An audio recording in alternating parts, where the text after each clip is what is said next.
سڵاو ئێمە لە مانگی محەڕەمداین لەم مانگەدا گەورەترین کارەسات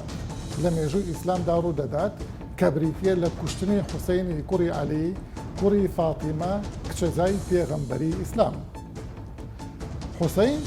وە خانەوادەکەی بەدەستی جەیشی موسڵمانان شەهید دەکرێن. هۆکاری ئەم کوشتنە چییە؟ وا داکەوتەکانی تاکو ئەم سەردەمەی ئێمە چین؟ بینەرمان بن.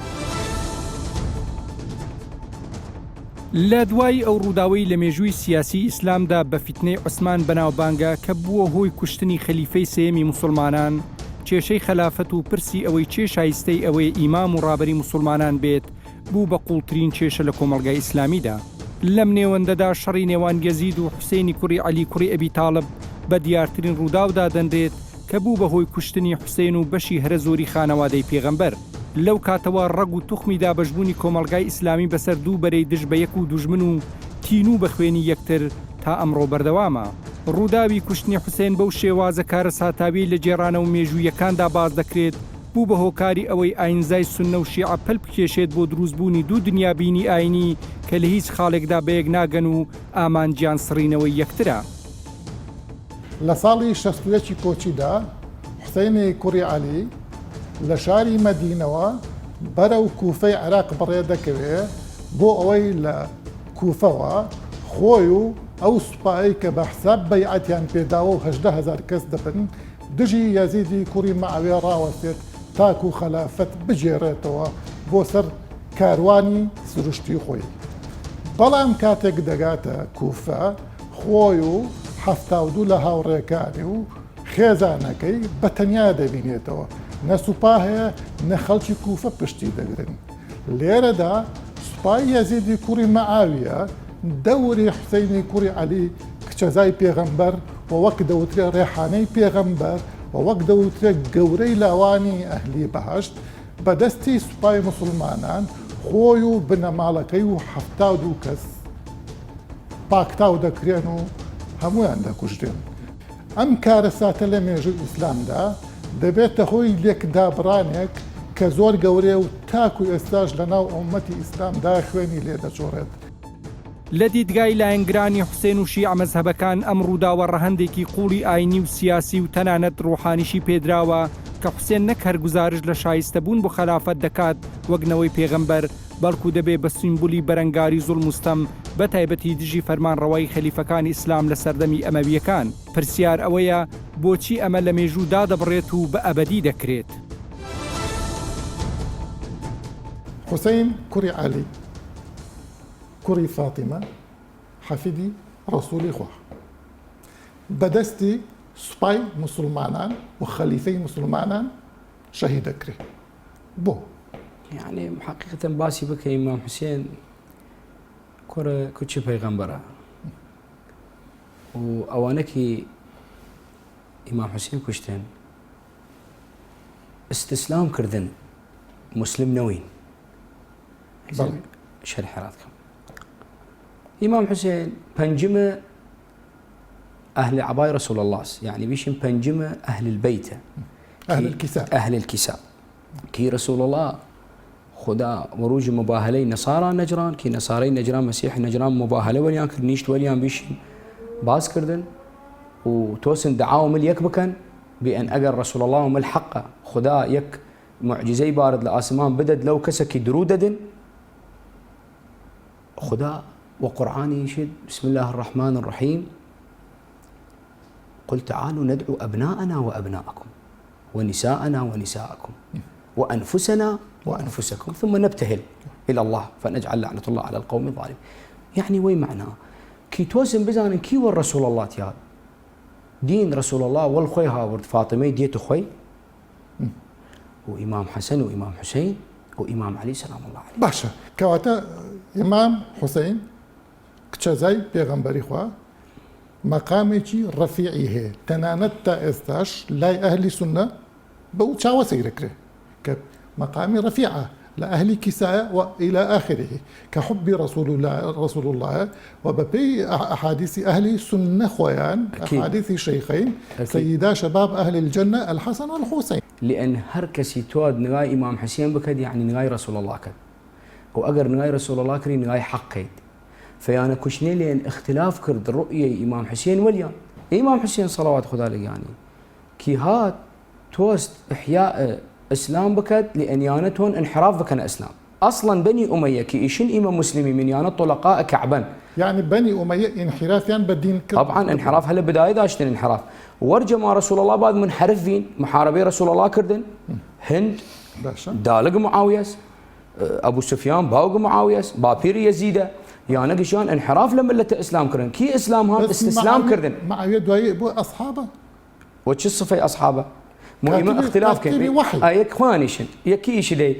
او كيش لي شي دكتور علي الوردي الباحث علي الوردي كيش وعاظ السلاطين هسه مجموعه وبارتي انا شي بوبنيس كاتب الوحي تكاتب الوحي شي بودو رسول الله خوي كي ها ترى مال خدا كي بيشي من اسلام هات استتباب كرد ونوم مكه هاوردي انا اسير بيني انا وما تظنني فاعل بيش مسلمان بو ها بيش فتح مسلمان جيد مسلمان شس خوي كاري من نطق الشهادتين بودا مسلم مشكلة ولكن ايمان هاوردمت اخلاص هاوردمت هرت مؤمني دنتا مؤمني هيزبيش اشهد ان لا اله الا الله محمد رسول الله خلاص حقي ندم بس ببي هر عاقل يقس يا يشهد بس ببي مذهب اهل السنه إمام علي رابع الخلفاء الراشدين اي بس هيسا لهركه انتخبه المسلمون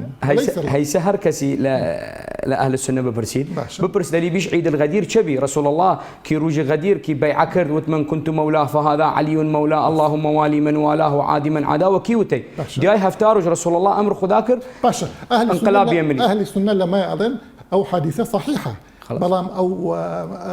والي من والاه ما بس لو نبيت خليفة ما بس لو هيك أما ولي بيغر وليتي أولياتي رفيقتي صديقتي إن منزلة علي مني كمنزلة هارون من موسى مشكلة إني أرى وكسي ترنوتي أرى وكسي ترنوتي أرى بس هرى علي وتي أرى بس تميز علي كرد أرى بس وتعلي منزلي هارون لأن هارون هم نبيبي ولكن لا أولي العزم نوي إما بالنسبة لرمان مذهب آل البيت مشكلة ما باسي نيكا ملياني مع علي ولا من يكا باش زور باش ما بين وصل مقتلي استشهاد حسين إمام حسين صلوات خدا عليه يعني كي هاتن كشتني نكشتني لبوت خوي لبوت رسول الله كشتني لبوت إمام علي كشتني وت نبي شلون يعني شلون كشتني أنا كي هاتنا رأى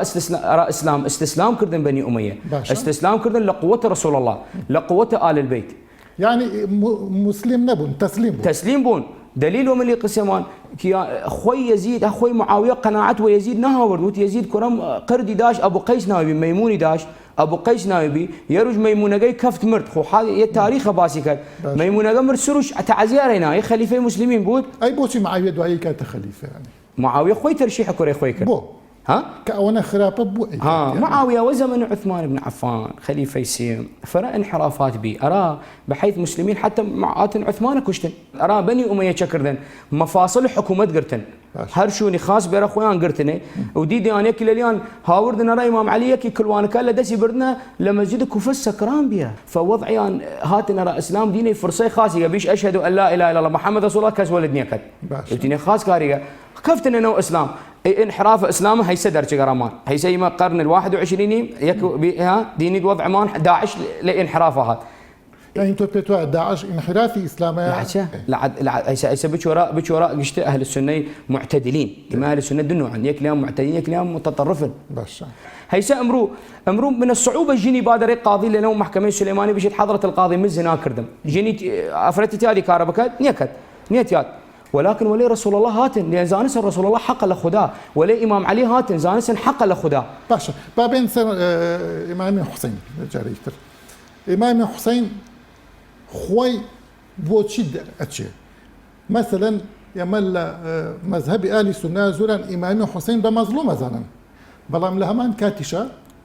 بتايبتي سلفيه كان ليسا لكونش بعثك لعلماء مثلا ابو بكر ابن العربي المالكي نعم كيتشكل علماء جوركان اهل السنه ومالكي بتايبتي تنانتلا ان الحسين قتل بسيف جده لانه شق عصا المسلمين هذا يسمى جناب لقشت المسلمين كم ويسوي وي قناته لليوم برسم يجي يا ايها المسلمين هيسا امر امام حسين درشدن ومعاويه شم درشد ويزيد درشد والكيوسين بمبره لروي عاطفي وخوشويستيوا ام قتراسه بونمنا كسشي سنه وكو كسشي شيعه حسيني كوري علي خوش لبروي كتزاي بيغمبر وحبي رسول خاص ارى اوانا نيشن ايشن امام حسين درجكتا ارجاع صواب دين اسلام يقدر فتربارد للظلم بني اميه ولا انحرافات يعني ويما الدليل ديري مبان بني اميه انحراف كردن بني عباس قال شو نادم بني اميه كشتن يعني شلون يك عشيرتين سلطي سلطي دنيويه يعني وش الصفه هاتن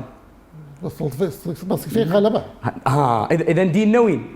إيمان رسول الله دين بي رسول الله تشريع بي عالم باور كرنا رسول الله وآل بيتي وإمام حسين وإمام علي دين بي يعني كتوا لريد دينية سلطي دينية وحسين وعلي كوري أبو طالب وحسين لريد سلطي دينية نعم ولاية الكونية ديرد ولاية الكونية ديرد إمام حسين ولاية ديرد سلام الله عليه يعني رسول الله إعجاز خداس رسول الله كي خدا ري بشريته أي تشريع أنا نيو النظام الحكمي ريان بكدن رسول الله عادل بي كاري عادل بي إمام حسين توس إعادة مسار أمت بكد أراد جدي رسول الله إني خرجت إمام حسين خويشد لم أخرج ندر شقم أشرا ولا بطرا ندر شقم تام مشكلة بكم ولا شق عصا المسلمين بكم إنما خرجت لطلب الإصلاح في أمة جدي رسول الله أما حسين خويو أو بري حفتاو دو تا حفتاو بينشكس أما حفتاو بينشكسش جنا خوشكا كانيتي خزانة كيتي أنا لأصحابي هفتاو دو نفر بين وهجد نفر لعائلة خوي بي ما عدا الجنيل وكسكاري هجتاو دو نفر بين باش شوار هزار كسر دا جيشي مسلمانان دوريان داوا نعم أما كشتني بوت شي أم هم يعني حفتاو دو كسب كوجي بشوار هزار كسر يعني أنقصت نتو عشان بردن بولا يزيد بو أبي سري حسين ذكرته بدياري بنير دريبو يزيد ساري حسين وخوشكو كتو من دالكاني شي إمام حسين توصل رسالة راع بشرية قشتيك البكت بأن ما حقم حق أجر يك نفر بودن لو وردم هزاران وسدن وحق ميندن كي امروي ما هاتيمه ويشاره تاباسي بكيم يعني لبروي حسين لسه طبعا إمام حسين زاندن مرد آيم مردن ولكن تود موقفي تسجيل بكت تود تشتي رد تاريخ بكدن تشتي بكد رد دين خدا زاند خوي انتقال كد لي دنيا رد جنتشت ختم حياتي كر وي بيشي موي كاره يعني تو اخوي اذاني او كوجيه طبعا امام حسين شاء الله خويشد ايش شاء الله ان يراني قتيلا وان يراهن سبايا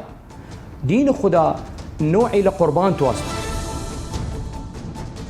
ململانەی خێڕەکی لەسەر دەسەڵات بەتایبەتی دوای کۆچی دوای پێغەمبەر و یەکلانەبوونەوەی کێشەکان و قوڵبوونەوەیان بەناو مێژووی ئیسلامدا وای کردووە کوشتن و یەکتر لە ناوبردن و ناسەقامگیری سیاسی دیارترین دیاردەی ناومێژووی ئیسلام بێت. پرسیار ئەوەیە ئەمە پەیوەندی بە ڕۆحی ئاینەوە هەیە یان گزارش لە عەقڵی زاڵی سەردەمی خۆی و تینوێتی بۆ دەسەڵات دەکات.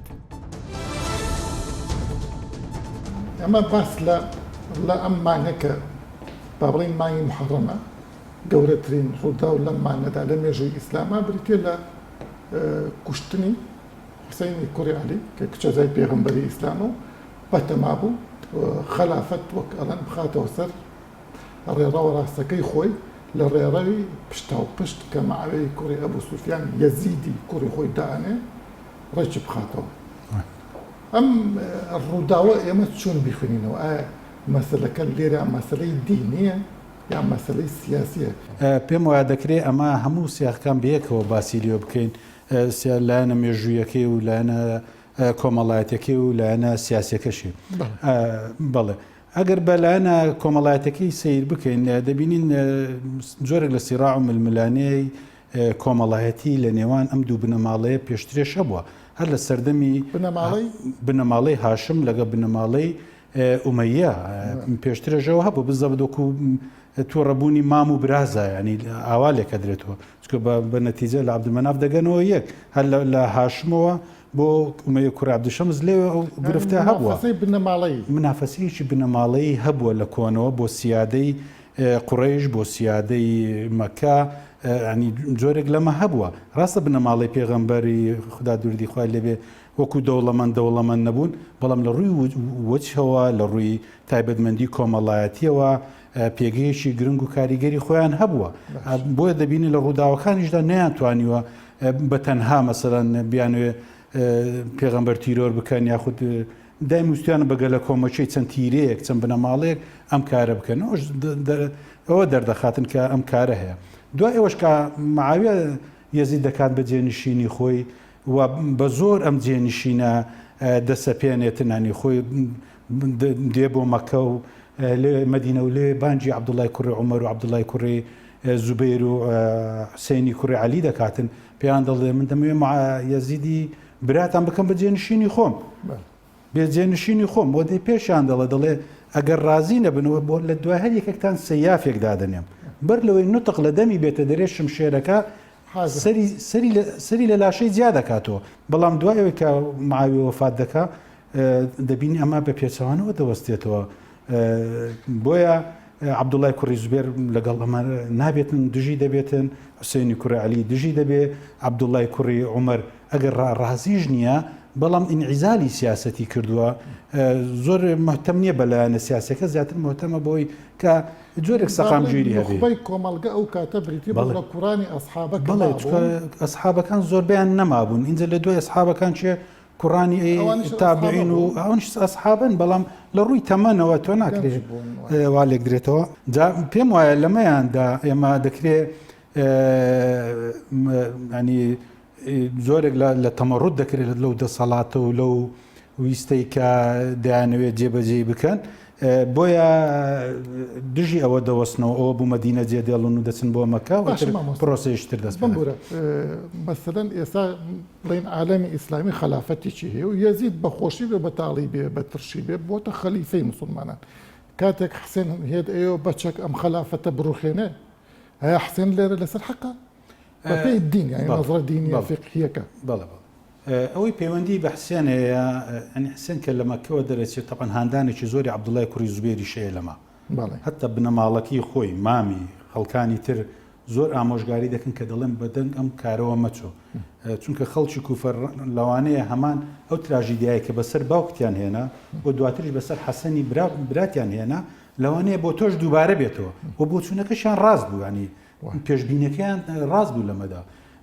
بەڵام عەبدوڵای کوڕی زوبێرهانی دەدا کە ئەم کارە بکاتن چونکە هەتا حسێن لە سەحە و لە گۆڕەپانەکە بێ عەبدوڵا بۆ خۆی چۆڵ بێ عەبدوڵای ئەو واجیهەیە نابێ ئەو شەرعیەتەشی نابێ و ناتوانێت بانگێشتی شتێکیش بکاتن چونکە عەبدوڵای کوڕی عومەر وەکو باسمان کرد ئینعیزاری کرد حسێن لە سەحەکەیە و حەسەنیش وەفاتی کردیە جا بۆیە حسێن لێرانە ئەگەر حسێن لە واجیهەکە بێ کەسی تر بۆی نییە ئەم شتە بکاتن دوو سەیری کە حسێن کە هاتووەتە دەرەوە لە مەدینەوە بەرەو کوفە دێتن هێزێکی سەربازی لەگەڵ نییە هەفتا کەسی بە هەمووی هەفتا و دوو کەسە باسی لێوە دەکرێت ئەو هەفتا و دوو کەسە ژن و منداڵ و اینجا کوڕەزا و کوڕ و برا و خزم و کەسەکەی خۆی لەگەڵی دەزایدن هەندێک لە لایەنگرانی ئەگەر حسێن بیویست بە لەشکرێکی زۆرەوە بێ خەڵکێکی زۆر لەگەڵ خۆی بێنێ بانگێشی بکرد بە لە مەکە و لە مەدینە و لە حیجاز و یەمەنوانە دەیتوانی لەشکرێکی گەورە ئەواناکە ینی ئەگەر مەبەستی شەڕ وایە نەیەتوانی خەڵک بێنێ ئەم بۆ واناکە لەبەر ئەوەی خەڵکی کوفە نامەی بۆ دەنێرن چەندین زانیاری هەیە مەسەنە ژمارەی نامەکان کە هاتووە هەتا لەگەڵ خۆی نامەکان دەباتن کە بەیعەتیان پێداوە وەرە تۆ بە زۆرە کوفە ئێمە لە کوفە لەگەڵت دەبین پشتگیری دەکەین وا دەکەین ئەوە پێشترێش موسلیمی کوڕی عوقێلی ئامۆزای دەنێرێ کە ئایا بزانە و بانگەشتە ڕاستە یان ڕاست نییە کە موسلیمیش دەچی ئەم قسەیە ڕاستە خەڵکێکی زۆر بەیعەت پێ دەدەن خەڵکێکی زۆر بەیعەت پێ دەدەن بەڵام کە عەبدوڵای کوڕی زیادی عوبەیدوڵای کوڕی زیاد لێی تون دەکاتن ئەو بوو هیچ کەس لە دەوری نامینێ تەنانەت کەسێک نامینێ ئاوێکی پێ بدەکاتێ بریندار دەبێت لە 2000دا ئەویش دەکوژن و فڕێ دەدەنە خوارد وەک لە تاریخا باسەکرێت قەرار بۆ لە دوای حەسەن لە دوای معاویە حەسەن بێت لە دوای حەسەن حوسەینی برای بێ بەڵام ئەوەیە حەسەن پێش معاویە ئەمرێ ئەکوژرێ بەرحەڵ کاتێک معاویە ئەمرێ ئەبێ حوسەین خەلیفە بێ بەڵام معاویە یەزید دەکاتە خەلیفە لێرە شەڕی سوڵتەنیە کاتێک حوسێن هێت ئێوێ سوڵتەی خۆی بجێڕێتەوە دوو جۆرە لێک تێگەیشتن هەیە لەمەیاندا دوو وەسیقە هەیە یانیگە تۆ بگەڕێتەوە سەرە و ڕێککەوتنی لە بینی معاویە لە بینی حەسەنی کوڕی عەلی کراوە یعنی حەسەن سەرەتا چەند داواکاریەکی سەرپێیی هەیە یانیگە لە ڕووی سیاسیەوە سەیری بکەیت کە بۆ معاویەی دەنێرێتن بۆی تەواو سوڵح بکەن چکە دوای ئەوەی کە لەشکر تەیار دەکات دووبارە هێرش بکەنەوە سەر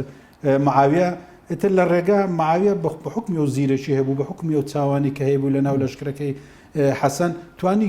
جێژاوێک دروست بکاتن کە هەتا دەڵێ خێمەکەی سەری و حەسیرەکەی کە لە سەری دانیشتۆ تاڵان دەکرێت سەر لەشکریشە بۆیە دەگاتەوە قەناعەتەکە ناتوانێت شەڕی معاویە بکە بۆیە نامەیەکی بۆ دەنێرێت کە دڵێ من دەستبەرداری دەسەڵات دەوم بەرامبەر بۆم خاڵانە یەک و دوو سێ ئەمەی تیانیە کە باز لە حوسێن دەکات باسی حوسێن تێدانی ئەمیان نامەی دووەم معاویە کە زانیوێتی سەیری زیرەکی معاویە کە پیاوێکی زیرەک و لێ هاتوو بۆ لە ڕووی سیاسیەوە چەند شەرعیەتیە چەند شەرعیەتی نەمە شتێکی ترە ئەمە شتێکی ترە سیاست بریتە لە فەن بەڵێ چۆن بەرامبەرەکەی خوێندێتەوە بەر لەوەی نامەی حەسەن بگە بە معاویە ئەو نامەیەکی ناردووە لە ژێرەوە مۆری خۆی لێداوە چ داواکارێک تێبی نووسە بۆی دەستبەرداری خەلیفە بی چکە تۆ بەرامبەر من هیچت بۆ ناکرێت هیچت بێ ناکرێت زانیوێتی هیچی پێ ناکرێت بۆی کە ئەو نامە سپێ دەگاتە لای حەسەنی معاویە کۆمەڵێک شەر دەنووسی ئینجا و شەرتەی دەخاتە ناوێ نامەی یەکەمیش دەگاتە لای معاویە دەڵێ یەکسەر من بۆ شەرتانە ڕازم 5 میلیۆنی بەیتولمالی موسلیمینی کوفە و هەندێک احترام گرتنی سیرەتی عەلی و کۆمەڵی لەو شتانەیە کە شتی سەرپێین شتی استراتیژی گەورە نین معاویە وتی ئەمە زووتر گەیشتوتە دەستە من ئەمە داواکاریەکانی خۆتە من ئەمەم قبوڵە نەگەمەیتە حسینی نەویستوە حسینی تیانە نەنامەیە زۆر باشە مامۆستا ئەوەی کە لە تاریخی ئێمە هەیە لە تاریخی ئیسلاما هەیە ئەوەی کە لە بەردەستمانە حسین ماڵ و منداڵ و ئەنواع و ئەشکال خەڵکی لەگەڵایە با بڵێن حسین داوای سوڵتاکە هەر بە عورفی عەرەب بە عورفی واز لە مسلمانەتیش بێن بە عورفی ئینسانی معقولە جێیشێکی مسلمان 4000 کەس